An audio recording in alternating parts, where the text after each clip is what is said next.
Fala, meus queridos alunos da disciplina de contratos. E aí, como estamos nessa quarentena, né? Todo mundo confinado. Espero que vocês estejam em casa mesmo, viu? Mas vamos lá, vamos iniciar o nosso ensino pela modalidade EAD, ensino à distância. Só que eu queria combinar com vocês uma coisinha. Distância só vai ficar no nome, tá bom? Porque eu quero manter a proximidade com vocês.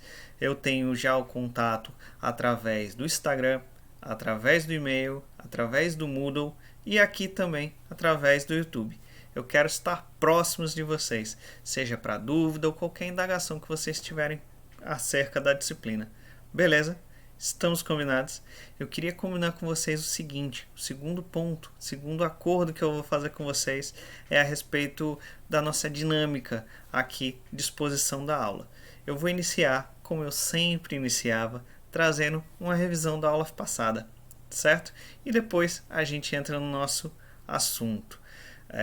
Ao longo da semana a gente vai marcar uma data para a gente fazer uma questão valendo ponto complementar, tá bom? Mas isso vai ser bem discutido, a gente vai chegar a um acordo e vai dar certo, certo? Vamos lá, vamos iniciar o nosso ensino, nosso estudo. Vamos voltar à disciplina de contratos. A gente parou na 8ª aula, essa é a nossa 9ª aula. Nós estávamos falando anteriormente a respeito da formação dos contratos. Traçamos todas as suas etapas e finalizamos pela fase do contrato definitivo. Eu estou enviando para vocês também o nosso slide para servir como base de ensino para vocês, tá bom? Como base de estudo. Mas, evidentemente, que vocês podem procurar outras doutrinas para estudar. Vamos lá, vamos voltar para o nosso slide. Na fase do contrato definitivo, a gente pode ver que é essa última fase dos contratos, da formação dos contratos.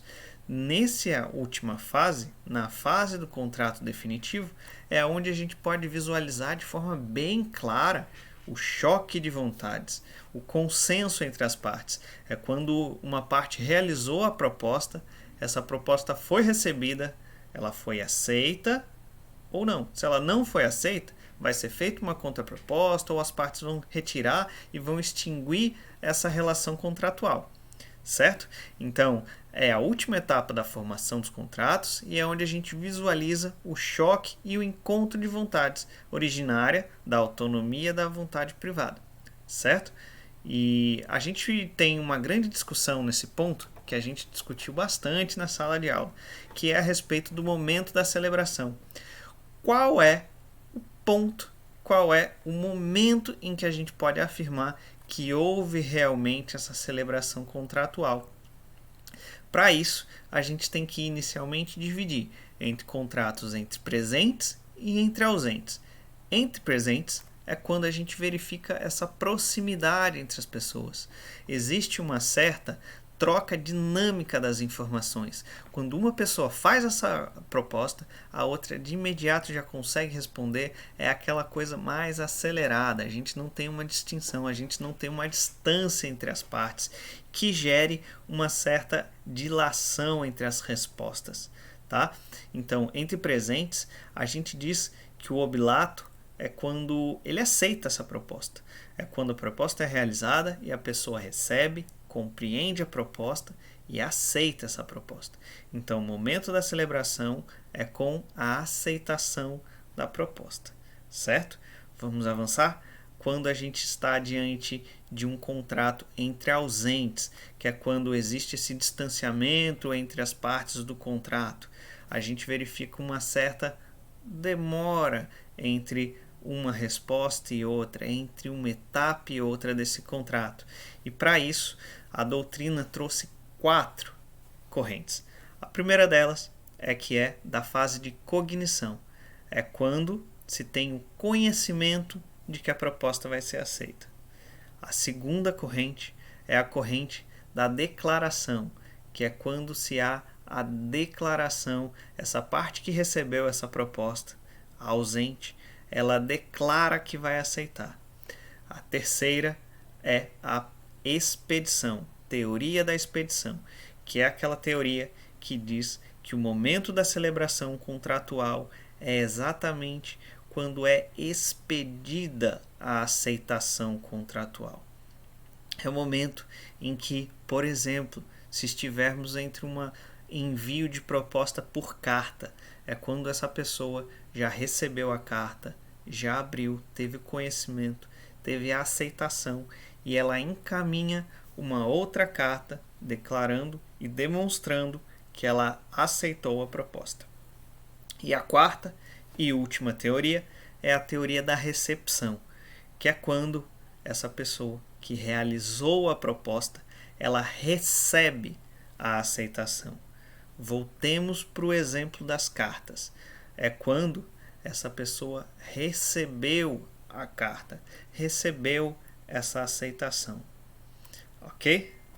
Então, a gente também discutiu a respeito da responsabilidade contratual. Trouxemos nas aulas anteriores que a responsabilidade ela pode ser taxada de forma extracontratual, que é também chamada de responsabilidade aquiliana, que é com base nos artigos 186 e 927, que diz que todo ato ilícito ele deve ser passível de indenização. Para esse momento, já temos o contrato formado, então não se discutimos mais responsabilidade extracontratual, e sim responsabilidade contratual. E para isso, nós devemos nos socorrer dos artigos 389 e 391 do nosso Código Civil. E lá traz diversos dispositivos que nós conseguimos estipular quais são as imposições de responsabilidade civil.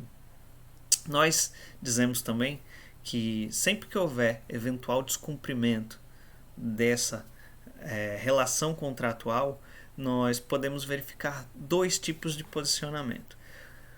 O primeiro posicionamento é quando a gente exige uma execução forçada desse contrato, ou seja, que você acione o judiciário, que você acione o Estado para impor que esta pessoa que está inadimplente ela cumpra com a obrigação que foi estipulada no contrato. E o segundo posicionamento é quanto perdas e danos, que é quando a gente busca uma indenização ante a esse descumprimento. E por fim, para finalizar essa fase de contrato definitivo, a gente falou de uma discussão. Nós trouxemos para a sala uma discussão. E para isso, caso você tenha faltado a aula passada, pare e reflita. Quando nós estipulamos uma relação contratual, qual é o nosso objetivo? Esse objetivo ele tem que permear também se houvermos algum inadimplemento. Então, quando a gente estiver diante de uma discussão de satisfação contratual ou indenização, é interessante, via de regra, a gente buscar uma satisfação contratual. Afinal, ninguém contratou ou deixou de contratar sem ter um motivo, sem ter uma razão. Se você contratou, você teve uma razão para realizar esse contrato. Então, o que você deve buscar é que exatamente essa obrigação e nos limites dessa obrigação seja satisfeito a sua relação contratual. Certo? Por fim, a gente trouxe na aula passada dois pontos que eu destaco como interessantes a respeito de formação contratual. O primeiro ponto foi a respeito da formação do contrato diante do Código de Defesa do Consumidor. Para isso, eu trouxe para vocês que nós não temos grandes e importantes dispositivos que disciplinem como os contratos de relação consumerista eles devem ser formulados. O que se tem no Código de Defesa do Consumidor são importantes dispositivos acerca da oferta. Lá a gente visualiza essa proteção que se é dada para o consumidor. O consumidor ele é parte hipossuficiente e reflexo disso é que a gente visualiza diversos dispositivos que dão um benefício, que dão um privilégio para o consumidor. E isso a gente pode destacar que as informações elas têm que estar sempre claras, elas têm que ser precisas, ostensivas em língua portuguesa, para que de imediato, assim que o consumidor pegue esse produto ou que ele consiga visualizar o serviço, ele consiga de imediato determinar qual é a qualidade, qual é essa quantidade, a composição, qual é o preço, se há garantia, se há prazo de validade e até mesmo a origem. O consumidor ele precisa saber qual foi toda a cadeia produtiva desse determinado produto. Ele precisa saber quem produziu, ele precisa saber quem distribuiu, ele precisa saber quem está comercializando. Então, de imediato, só de olhar o rótulo ou a descrição do serviço, ele precisa ter todos esses elementos de forma bem facilitada. Tá certo? E o terceiro ponto que eu destaco de revisão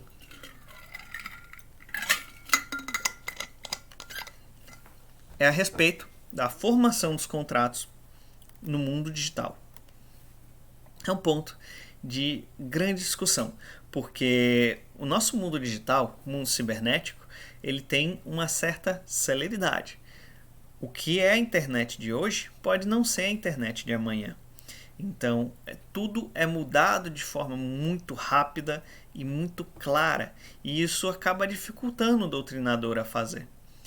A gente costuma dizer que a internet ela é terra sem lei, e em parte isso é verdade, mas nós temos alguns dispositivos importantes para isso. E esses dispositivos, em muitas vezes, eles acabam se demonstrando de forma ultrapassada, justamente por essa velocidade da internet.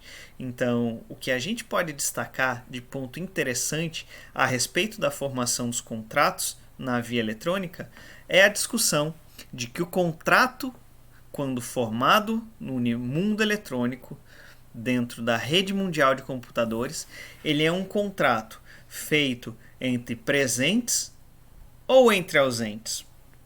Essa é a grande discussão que se tem. E muita gente sustenta que é entre ausentes. Por quê? Eles utilizam como base, e eles realizam até mesmo uma analogia entre as cartas. Ele diz que você tem um tempo de reflexão.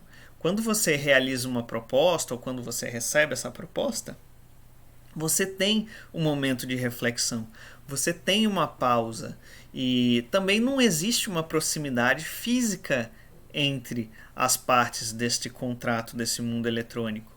Então, o que se sustenta é que o contrato ele é entre ausente, justamente por essa falta de elementos físicos próximos.